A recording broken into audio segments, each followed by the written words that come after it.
it's Presley at ActOutGames.com here, and today we're doing a Presley's Perspective. And if you know what a Presley's Perspective is, well, I don't know what it's going to be about always, so what is it about? Slenderman. Slendy!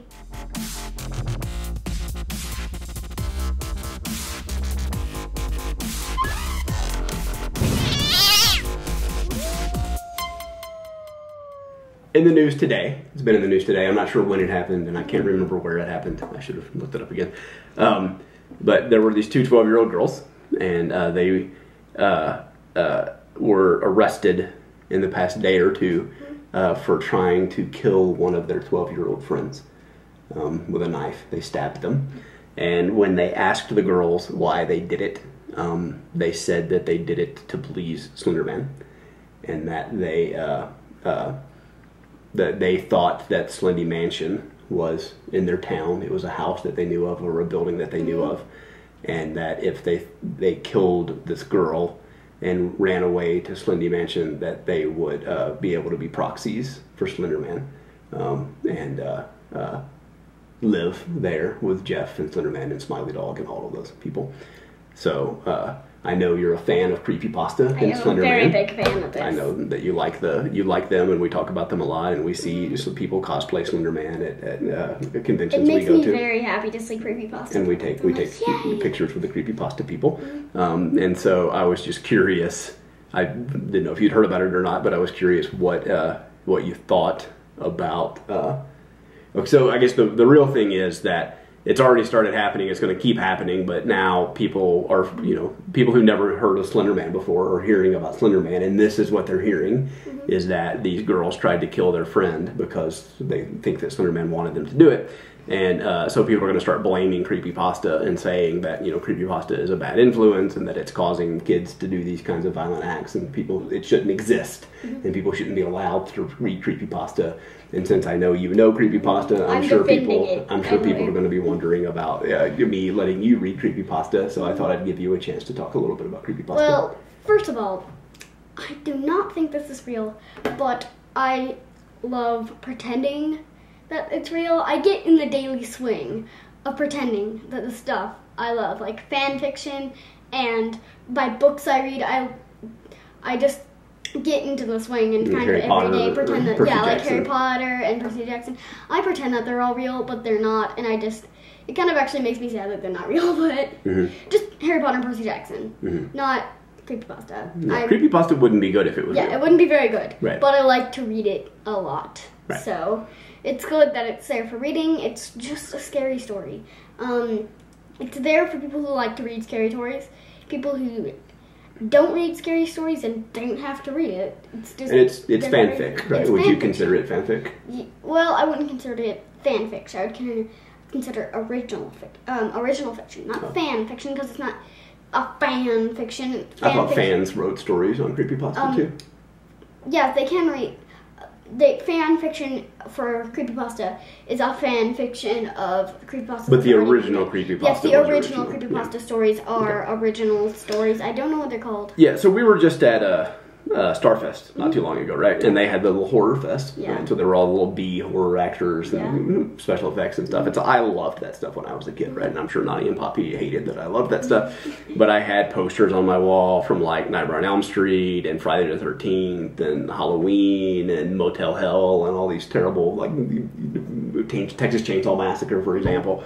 So I really like the horror genre, right? And I always knew that it was fake, and I learned to do special effects makeup, and we've talked a lot about how movies are made. So you can, when you watch a movie, I'm an actor. You are an actor, so you can see now, so I can see. You can see what's happening behind the scenes. And so, like, I've always had a real clear line between, fact and fiction. And while it's fun to think about if these things are real and what's going on, I think you've got a pretty good balance on what's real. I made this T-shirt because I love to pretend that my favorite things are real. Yeah, that you're a daughter of Athena. I love to pretend that. Right, but you know that you're not. I'm not a daughter of Athena. Right, and you know that Slenderman's not real. Yes. Right, and like something is wrong with these girls. Yes. To think that, right? And I mean, they did a horrible thing. And it's not because CreepyPasta exists, it's because these girls are crazy, right? That something's wrong with these girls, right? And luckily the girl lived. I think I mentioned that, right? That the girl survived the attack. So she's alive and she was able, I don't know if she's talked to them too much yet, but like the girls were really like reading the thing about it, and it sounded like, you know, they didn't really want to do it and they were kind of timid and scared to do it. But Slenderman wanted it. They felt like Slenderman wanted them to do it, right? And so they kind of did it, but half-heartedly, and so the girl survived.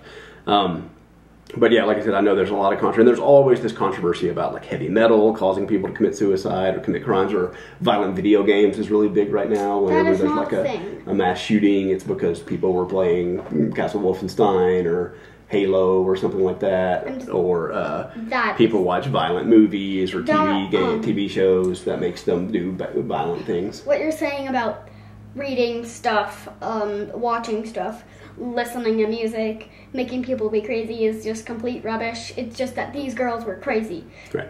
So yeah, so a lot of people read creepypasta, and these two girls have killed somebody. Like out of all of the people who read creepypasta, which is millions of people, I would assume. Well, didn't kill, but they tried to. I'm sorry, they tried to. Yeah, they tried to kill her. Injured. Right. No, that's a good point. That's badly. They attempted to kill someone, but it was just these two people out of the millions of people that have watched creepypasta. And the same thing, like if you look at like Grand Theft Auto, the video game, right, which a lot of people think causes people to be violent. I've never. I mean, yeah, you're not.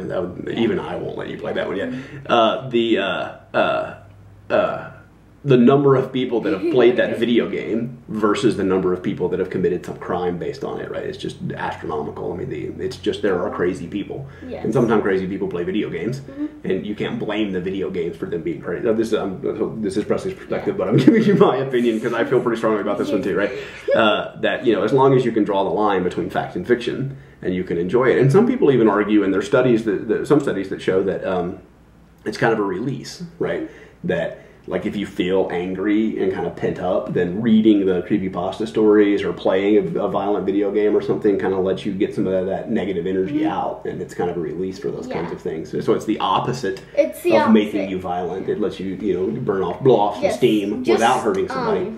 Just a story about video games causing like violence and stuff.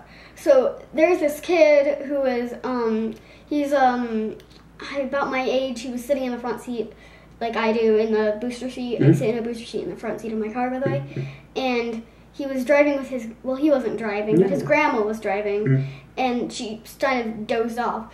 And he took the wheel and drove her safely. I don't know if it's real or not. No, I don't know. Yeah, I think it's possible. Yeah, he took the wheel and pulled her over safely, and he said it was because of Mario Kart. Oh, he learned. I was wondering where that was going. Okay, so he learned how to drive from Mario Kart. No, I think you can learn good things from video games. And we actually, like in Pearson, like I work for an education company, and part of what we're trying to do is build these simulations that teach people how to do things, doctors and nurses and people how to, instead of practicing with real patients, you practice in these simulators. So absolutely. Simulators are good.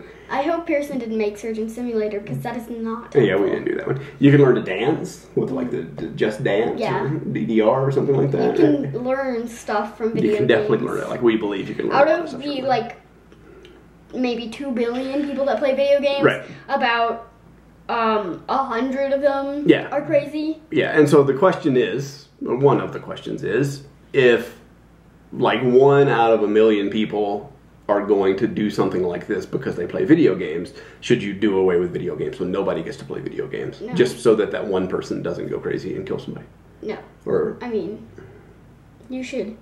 No, you shouldn't. I mean, don't like try and take away video games from the whole entire population. If 1 in like 2 billion people is going to go crazy. Yeah. By doing this one thing. Yeah, okay, so I totally agree, right? Let's talk just so we can kind of wrap this up a little bit and not have another half-hour long Presley's perspective. Tell me, why do you like creepypasta? What do you like about creepypasta? Why? You've been reading creepypasta for a long time, too. Yes. Yeah. So, but tell me a little bit, what is it about creepypasta that you find attractive? Well, what is it? I do like the horror aspect of it. I mean, I like reading them. Of course, I read the original stories, and of course, the real reason that I've been like creepypasta, is because these people create these quizzes on what would the creepypasta think of you, like depending on reading the stories, of course. Well, since like Slendy or Eyeless Jack or Masky or Jeff or somebody along those lines, or Ben, takes this person. I mean, sometimes they're female, sometimes they're male, only sometimes they're none either. So takes, I'm just going to do, for example, girl, because a lot of people do female-only quizzes on what would the creepypasta think of you. Okay. So so they find this girl, which is supposed to be you, and you see that girl, and they bring the girls to the Slender Mansion, and they're not allowed to kill until they say she answers the questions. So Slendy or whoever brought them here controls who goes to the... Well, really, normally, it's their creepypasta OC who does this. Oh, okay. Who brings them and then says their name, like... Original character. Yes, their original character, yes. Comes and brings you and goes who first, so they go Slendy, and then Slendy asks a question, and then Jeff asks a question. And sort of a joke in most of these, Jeff says, "What's your favorite weapon?" And like the Slendy or the OC or Ben is like, "Oh wow, so original." That's all in pretty much all of them. Also. So it's like an interactive quiz that you take online. Interactive quiz that you take online, and all this art and stuff. It's just made me completely fall for it because, I mean, the story horse part made me like it a lot, but then I basically started falling in love with it for all the fan creation of it. I mean, the community. So it's like almost all the other stuff that we do. The bronies. I mean, I wouldn't have watched and fall for My Little Pony. And as crazy as it is, there is a crossover between My Little Pony and CreepyPasta. There's a couple that I have read. There's quite a few. Yeah. There's one for each of the main 6. And when we went to like the My Little Pony convention, there were people dressed up like the CreepyPasta My Little Ponies, and there were panels on the CreepyPasta My Little Ponies, and it's a crazy crossover, but it exists. It's fabulous. I like it. Right. Okay, so... They have crossovers for pretty much anything. No, that totally makes sense to me, because I like... If any of you out there know what Super Hulock is, that's a crazy crossover. I know you guys, a lot of people love Super Hulock. Just to clarify for those of you who don't know, it's a crossover from Supernatural, Doctor Who, and Sherlock. All of those together. It's a huge fandom. So you love communities. I love communities. We both do. We like the community. So there's a big community for CreepyPasta. A lot of times I fall for the thing for the community. The community, yeah. Do you like that it's scary? Do you like being scared? Yes, I do like that. I'm sort of scared creepy of it. Video games and stuff. It's kind of cool to be scared. It's cool. Okay. But like the important thing is like to wrap up, I guess, is it's not real. It's not real, and you know it's not real. Yeah, I know it's not real, but I love pretending that they're real. Yeah, sure, and that's fine. I mean, pretending in movies and video games and comic books and heroes and all that stuff, I think is awesome, right? I think it's great to use your imagination, right? But I mean, being really clear on the line between what's real and not real, I think is pretty important, right? I'm pretty much basically one of the things I can draw this line from what's fiction and nonfiction. I mean, nonfiction is on the news. Most of the time. Giant, except if the only news site that is completely not true. Well, actually, a few of them are fake news sites. The only example I know is The Onion. Yeah, The Onion's awesome. I love The Onion. It's one of my favorite sites. It's really funny. Yeah. So and like people, like I said, all kinds of people are going to come out now and say that CreepyPasta should be shut down and that it's a danger to society because people are reading it. It has no redeeming qualities. What I have to say to those people: shush. We've had enough flame wars already. Another flame war, right? Yeah, so look, it's entertainment, and people who take it as entertainment are going to be entertained by it. People who are crazy are going to be crazy, whether they read CreepyPasta or not. Right? Right. Well, I thought you might like to weigh in on that one a little bit, since it's kind of something that's kind of near and dear to your heart. Yes. I was pretty shocked when I read it, because I saw, like, the headline was kind of cut off, and it said, like, 2 12-year-old girls try to kill their friend to appease, like, some supernatural thing. And I was like, oh, what the hell's that, right? And I went and I clicked through and I read it, and it was Slendy. And I was like, oh, this is this is going to be bad. And already just throughout the day, like the first story was this morning when I read it, and by the time I looked at the news late this afternoon before I came home from work, there were tons of stories, and they were trying to explain to everybody who Slenderman is, because nobody knows. And there were a couple like the really cool like fan art pictures of Slenderman. I'll have to show you a couple of those, because there were some I hadn't seen before that were really good. I love doing fan art. Yeah, so there's fan art and fan fiction and stuff like that. So yeah, look, I mean, you're tinier than most people that are reading this kind of stuff, but you know that it's not real, and I'm probably the tiniest person. you're pretty tiny. Yeah. But you know that it's just fiction and stories. Yeah. It's just like reading Harry Potter or Percy Jackson or Ender's Game. Ender's Game. Not many people know what The Familiars. There's no talking cats running around casting spells anywhere. Yeah. But it's awesome to pretend that may be true. Yes. Right? Yeah. Okay. Just to say something. Yeah, I don't care if this is on the vlog or not. Okay. I just think it's kind of sad that a lot of people don't know what Ender's. I have not heard anyone but you talk about Familiars, but you and me talk about Familiars and Ender's Game, and they're phenomenal books. Ender's Game is one of the best books ever written. Yeah, they're really phenomenal, and they're great, and I love them. And they don't have really, really big fandoms like a lot of things do. But read the Familiars and Ender's Game. Yes, read them, please. They're really good. And just for those of you who are watching this and are hearing this, we can build a fandom for these together. Oh, that's true. That might be a good We idea. can, We can start building up a fandom. start a fandom. We can start... Ender's Game has got a pretty big fandom. Yes. It's just different than the group that you're associated with. Uh-huh. Like sci-fi, otaku are definitely into Ender's Game. Yeah, that's pretty huge. Familiars is just... Yeah, Familiars is, I don't know. It's a phenomenal book. It's not Percy Jackson big, but it should be. Yeah, it should be Percy Jackson big. It's really good. Yeah, I agree.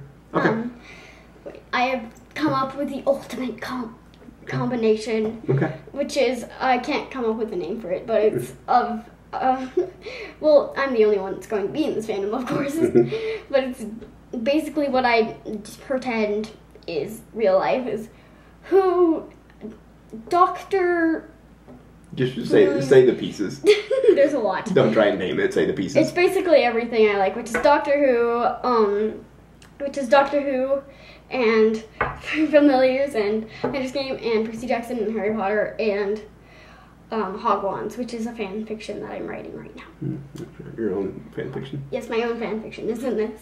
Maybe we'll do a vlog on Hogwarts and let you tell people about that. Yeah. Okay, cool.